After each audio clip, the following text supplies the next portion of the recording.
Lovely, choir. Thank you. Well, as we've alluded to already in the children's moment and in our prayers hymn this morning, bringing out an oldie, today's text is a story about Jacob. A story about a dream and the realization that God was with him. Now, later in his life journey, the Bible informs us that Jacob had a son named Joseph, whose path also led him to dreams, but more in the ways of interpreting dreams. Excuse me. But in this occasion, divine intervention proved to be necessary for Israel's history. God comes to Jacob in a dream. But before we get to this encounter with God, let's catch up a little bit with their family history. We'll find in the Old Testament in Genesis, there are about 14 chapters that are about Jacob. So we know he has some prominence, there's purpose, and there's meaning. Jacob is the grandson of Abraham and Sarah. Kirk, could you turn me down just a little bit? Either the pulpit mic or my mic, it's a little bit hot. Okay. So Jacob is the grandson to Abraham and Sarah. He is the son of Isaac and Rebekah. And he is the younger twin brother to Esau. Now, another thing we know about their family is what makes this family function is dysfunction. We know in about 10 more chapters, God will change Jacob's name to Israel. And from him will come 12 sons and at least one daughter. And these sons will father the 12 tribes of Israel. Some of the most notable figures in our faith story will come as descendants of these houses. To name just a few, Moses, who we'll hear about next Sunday. Eli, John the Baptist, Elijah, Saul, Esther, Paul, David, and let us not forget some guy from Nazareth named Jesus. This is significant to the fact that much of the book of Genesis is given to these family stories. The fact that the pedigree has so much dysfunction in it should give us hope. If God didn't call perfect people to be bearers of the faith, there is hope for you and me, or there is call for you and me, or there is purpose for us together. We also know that the trials and escapades of this family would make for really good reality television. They're flawed, and they're self-absorbed, and they're entitled, and they're deceitful, and those are the good ones. Last Sunday, we tangled with the story of Abraham binding Isaac, making him a sacrifice to God, well, almost. We don't know much about Isaac. He appears to be quite passive and reserved. We don't know anything about how he responded to his father's treatment on that occasion. I feel sorry for him because the only other real significant story involving Isaac comes toward the end of his life. Esau was his favorite son. Of his two twins, he liked Esau, the more outdoorsy type. One thing we know about Esau is he was hairy, and he liked to hunt. Esau could hunt, and that was about it. He was never around to take responsibility for the flock. That was probably Jacob's job. Jacob was a bit of a mama's boy. Mama Rebekah took a favoring to young and quiet Jacob. Now, don't let Jacob off the hook. In that quietness, those still waters run deep. Very calculating, plotting and planning his time, perhaps. Esau had no drive and no initiative, and clearly was not the smartest of the two twins. So that day came when he had been out hunting and he was very hungry. And he comes in and Jacob had been cooking, and he had a pot to eat. Jacob had made something for himself. And Esau was like, give me that, feed me, I'm so hungry. I'm about to die, woe is me. And instead of taking mercy upon his brother, conniving, Jacob said, well, I'll tell you what, I'll trade you. Your birthright, my cup of porridge, we'll call it good. Esau ate, and he ate well. And from that moment, I think we get the understanding that they're not going to grow to be best friends forever, these two brothers. On different paths with different journeys and different motives. Jacob was conniving and calculating, and instead of sharing, he took advantage, and this led to chapter 27. Isaac now, the only other time we hear of Isaac, he's old and his eyes are dim, and he tells Esau to go out and hunt and bring back and prepare a savory meal for your father, and I in return will bestow upon you my blessing one last time. Now, if we know anything, if we remember anything about Isaac in last week's story, there was that message that God sent to Abraham that through your son Isaac, a blessed generation will come. We know that God's blessing is with Isaac, so we know that this blessing that he's about to bestow upon his son is going to have a lasting effect. It's an important blessing. And Mama Rebecca heard it. She overheard that conversation. And she's thinking through, all right, who's going to be the best one to lead God's people? Well, it's got to be Jacob. She's already embarrassed about her son Esau, who has, at the age of 40, married a Hittite woman. Not just one Hittite woman of Canaan, but 2 women. These Hittite women were known to be pagan followers. They were immoral. They weren't your good, faithful God people. And here, Isaac and Rebekah were drawn together. It was an arranged marriage for a purpose. God was blessing and calling them out. Esau shall not be the one to inherit that blessing. So while he's off hunting, she works quickly. And she says, Jacob, go grab a couple kids from the flock and bring them in. And she prepared a savory meal. And she took the skins off of those kids and put them on Jacob's arms. And dressed him in Esau's finest tunic so he smelled like Isaac's favorite. And sent him, Jacob, in with the savory meal. And in he goes to receive his father's blessing, thinking it's his brother. Jacob deceived his father and received that one important blessing from God. These were the words of Isaac. May God give you the dew of heaven and the fatness of the earth, and plenty of grain and wine, and let people serve you, and nations bow down to you. Be Lord over your brothers. Ooh, that's not going to sit well. May your mother's sons bow down to you. Cursed be everyone who curses you, and blessed be everyone who blesses you. Esau was not happy when he found out. The great hunter vowed vengeance upon his brother.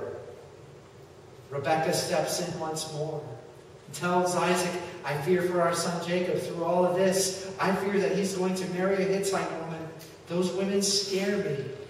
How about we send him to Laban, my brother's family? Isaac thought that was a great idea. Leave this land of Canaan, journey, go, be free, be gone. Take a woman from the family of Laban to be your wife. And maybe we can keep this embarrassment from our house. Isaac was not happy with Esau either. He disappointed him. He wasn't there. Esau is banned, and he's not happy about it. He will hunt down his brother. So off goes Jacob with nothing but what might feel like now a silly blessing. What is he going to do with it? He's all by himself. He's got nothing. He's on the road. No family, no friends, no entourage with him, nothing to eat. And we know he comes to this place, this spot, with only a rock that he finds there to lay his head upon. So there's all the build-up that gets us to this moment where he's on his own, by himself, only to have this God encounter that comes right now. Our text, Jacob left Beersheba and went toward Haran, and he came to a certain place and he stayed there for the night, because the sun had set. Taking one of the stones of the place, he put it under his head and he lay down. He dreamed that there was a ladder set up on the earth, the top of it reaching to heaven, and the angels of God were ascending and descending. And the Lord stood beside him and said, I am the Lord, the God of Abraham, the God of Isaac. The land on which you lie, I will give to you and to your offspring. Your offspring shall be like the dust of the earth, and you shall spread abroad to the west and to the east, to the north and to the south, and to all the families of the earth shall be blessed in you and in your offspring. Know that I am with you and will keep you wherever you go. I will bring you back to this land, for I will not leave you until I have done what I have promised you. Then Jacob woke from his sleep and said, surely the Lord is in this place, and I didn't know it. And he was afraid and said, how awesome is this place! This is none other than the house of God, and this is the gates of heaven. This moment had an impact on Jacob. We don't know what his relationship was like with God before this moment, but the promise of God's blessing upon him and the generations to follow seemed to be new and amazing information to him. I want to give you an update. Pastor Johnson has been busy this week. Pastor Johnson out in the community of Every, out on the edge of imagination and reality. She had a scattering of ashes ceremony that she was asked to take part in at the park there in the community of Every. Bernard was the man whose ashes they blessed in that earth. She first met Bernard a few years ago. It was spring.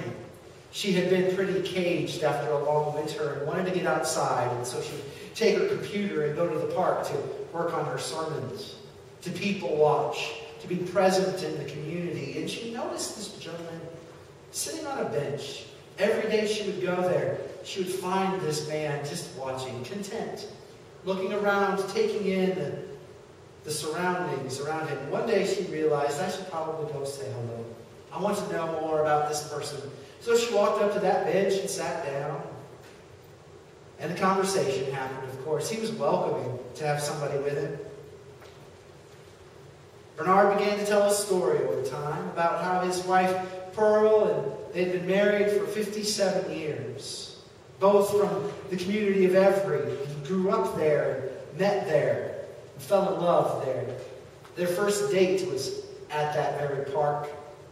Bernard recalled when he carved their initials on a tree that no longer exists.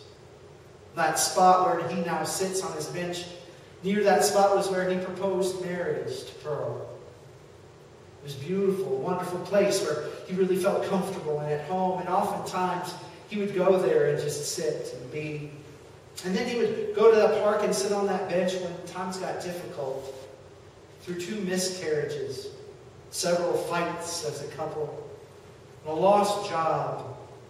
He would go and sit and pray till it was time for them to move because he needed to find work. They were desperate.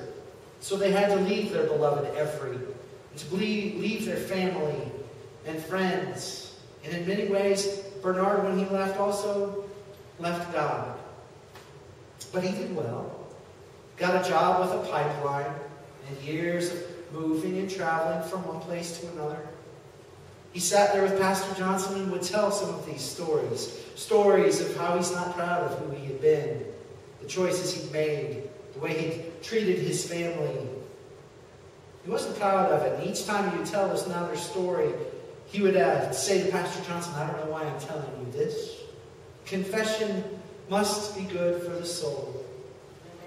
But he talked to stories about his beloved Pearl, and how he missed her so much, and how they finally moved back to Every because this was the place where she loved, and he promised her that they would one day come back. It was only months after they had moved there that she'd gotten sick.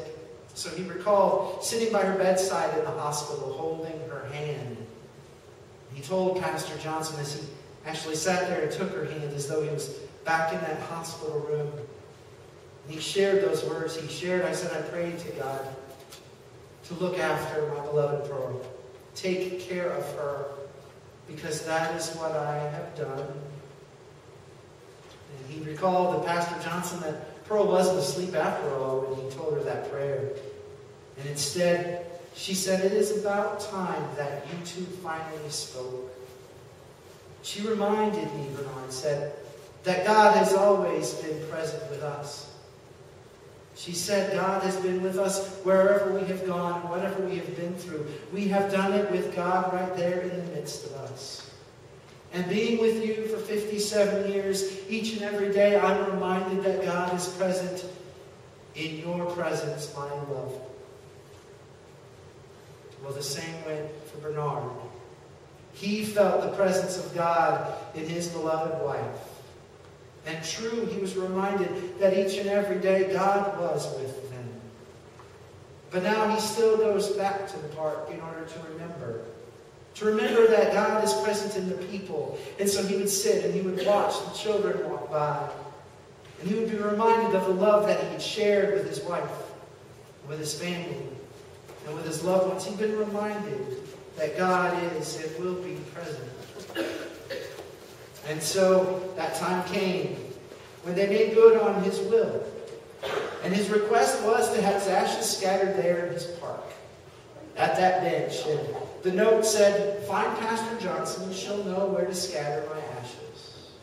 So the family joined him, and they gathered together in the park, and they sang a couple of songs, and they had prayer, and they told stories, story after story shared by the family. And Pastor Johnson told stories about Bernard that family didn't know, and they laughed, and they cried together. And it came time for her to read some scripture. She said, "Well, I want you to know, I think Genesis 28 is reminiscent of your father and his story." And so she read these words, "Know that I am with you. I will keep you wherever you go, and I will bring you back to this land. For I will not leave you until I have done what I have promised to you." Jacob woke from his sleep and said, "Surely the Lord is in this place, and I didn't know it." She closed their time together with prayer. "God of Abraham and Isaac, God of Jacob, God of Bernard and Pearl, and the entire family, you have been and are present. Even when we don't acknowledge it, God, you are with us. It is not so much that the park that is holy ground, but it is the people who are present and at home here. God, your holiness is with us." Bernard wasn't perfect, but he was yours, and you blessed him, and you were with him, and you, O God, are with this beautiful family. And may we all go forth knowing that wherever we may be, surely, God, you are present with us. Amen.